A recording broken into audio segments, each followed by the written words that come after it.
Item hashtag SCP-319. Object Class Keter. Special Containment Procedures. SCP-319 is to be contained in place at Site-319 inside a hermetically sealed vacuum chamber 20 meters in diameter. The chamber housing SCP-319 must be insulated and the surface temperature controlled to present an absolutely uniform thermal gradient. SCP-319 is to rest on a platform with an active mass damping system, and the relative position of the housing for each instance of SCP-319-1 and the diameter and position of SCP-319-2 shall be continually monitored by high-precision laser rangefinders. Any deviations in the position of any instance of SCP-319-1 by greater than 0.01% on any axis, or any change in size or position of SCP-319-2 by greater than 0.001% is deemed a potential Götterdämmerung scenario, and a risk of a -0 Zambian Quacher event. Foundation-wide initiation of Protocol Omega-319 is mandated in response to such an event until such time as the positions of SCP-319-1 are returned to optimal and SCP-319-2 has ceased growth and movement. Any and all scientific investigation of SCP-319, SCP-319-1, and SCP-319-2 is authorized only with explicit O5 approval. Description: SCP-319 is a mechanical device constructed circa 1894, consisting primarily of 12 interlocking rings assembled in an 8-meter diameter spherical formation, allowing a clockwork mechanism, driven by electric motors, to rotate each ring separately on each axis. The purpose of the assembly appears to be the precise placement of 12 instances of SCP-319-1 in relation to each other. The assembly has been frozen in its current configuration since its recovery, and current motion of instances of SCP-319-1 have been almost solely due to tectonic disturbances and thermal expansion/contraction of the material comprising SCP-319. SCP-319-1 designates 12 anomalous mineral specimens mounted on SCP-319.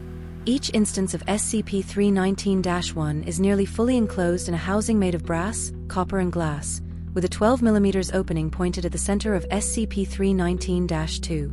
Each housing for SCP-319-1 is connected to heavy-duty electrical cabling that loops in a closed circuit connecting each instance.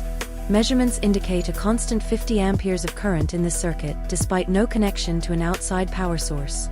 SCP-319-2 designates a bubble of vacuum 2.561 meters across suspended inside SCP-319. SCP-319-2 appears to be in a lower energy state than the surrounding universe.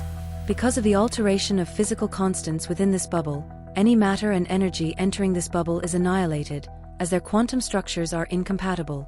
Current theory predicts that the existence of SCP-319-2 should catalyze a vacuum metastability event, resulting in the expansion of the boundary of SCP-319-2 at the speed of light, bringing the vacuum state of the surrounding universe down to its lower energy state.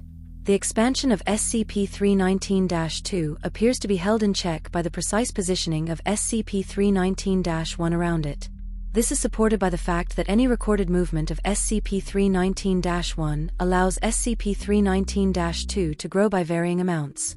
Over the past 50 years, vibrations and thermal expansion have moved SCP-319-1 enough to allow SCP-319-2 to enlarge by 0 redacted meters in diameter, meaning that, at its current rate of expansion, in redacted years containment will fail as the outer boundary of SCP-319-2 intersects the innermost ring of SCP-319.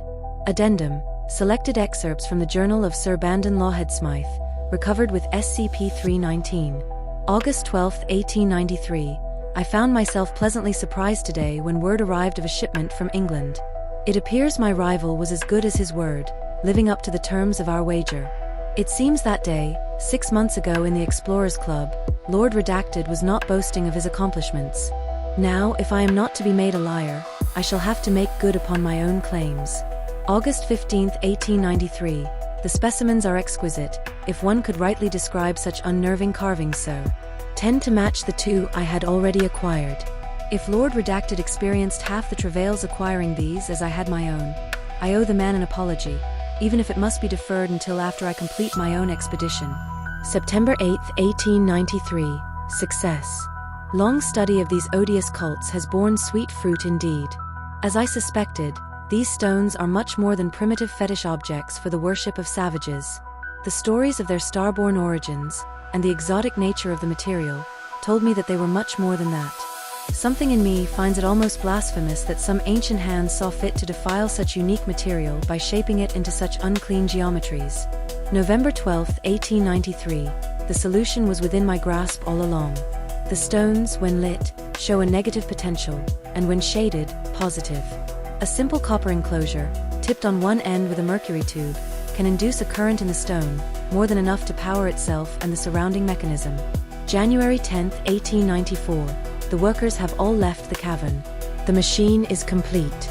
I will mount the stones today. Soon my feet will step beyond where anyone at the Explorers Club, even Lord Redacted, could ever dream of going. January 30, 1894. Today I have opened a door beyond our universe. My study of a dozen perverse cults allowed me to divine the precise positioning of the stones. Savages chipped these otherworldly relics into a dim likeness of their gods, whereas I, Sir Bandon Lawhead Smythe, shall walk across the threshold to greet them.